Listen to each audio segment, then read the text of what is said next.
When I close my eyes, I can still smell the pine needles and feel the damp earth underfoot. I can still hear the way the forest breathed that day, slow, deliberate, like it was alive. It was supposed to be a getaway. Just a fun weekend with my boyfriend Ryan and our best friends Emma and Blake. We'd planned this trip for weeks. A weekend in the woods, camping, hiking, and roasting marshmallows under the stars. It sounded perfect. Untouched nature, golden sunlight streaming through the canopy, and no one around for miles.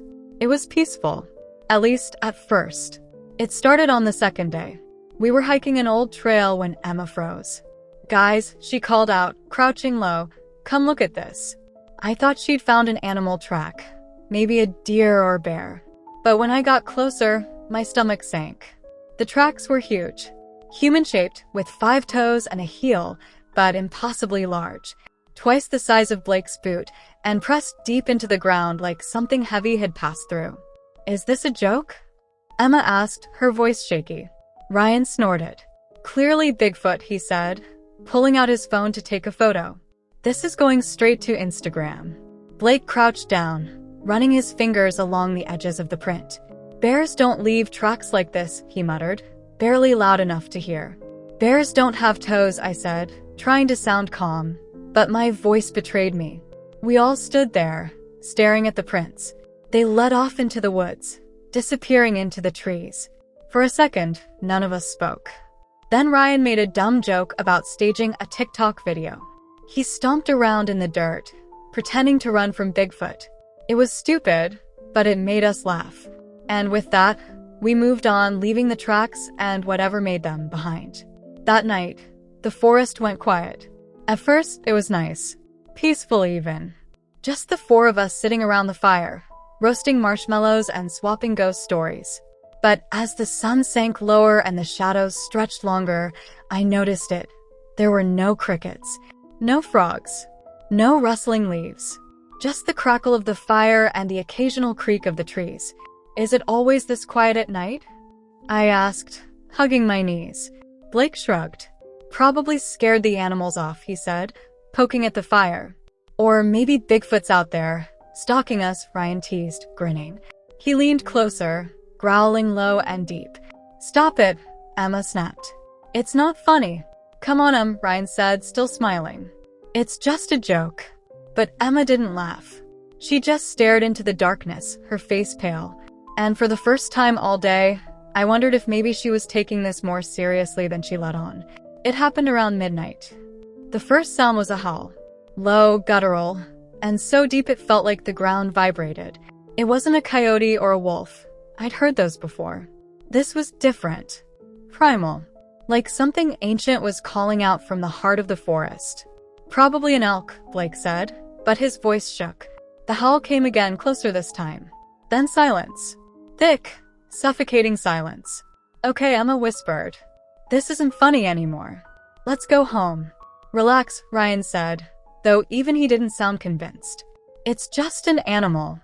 Then we heard the first branch snap.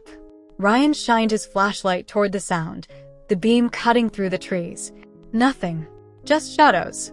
Another crack. This time from behind us. Blake stood. "I'm checking it out," he said, grabbing his flashlight. "No," Emma hissed, grabbing his arm. "Stay here." But Blake shrugged her off and headed toward the noise. Ryan followed him, muttering something about how people in horror movies always make the dumbest decisions. Emma and I stayed by the fire, clutching each other like lifelines. Every second felt like an hour. The shadows seemed to stretch longer, like they were reaching for us.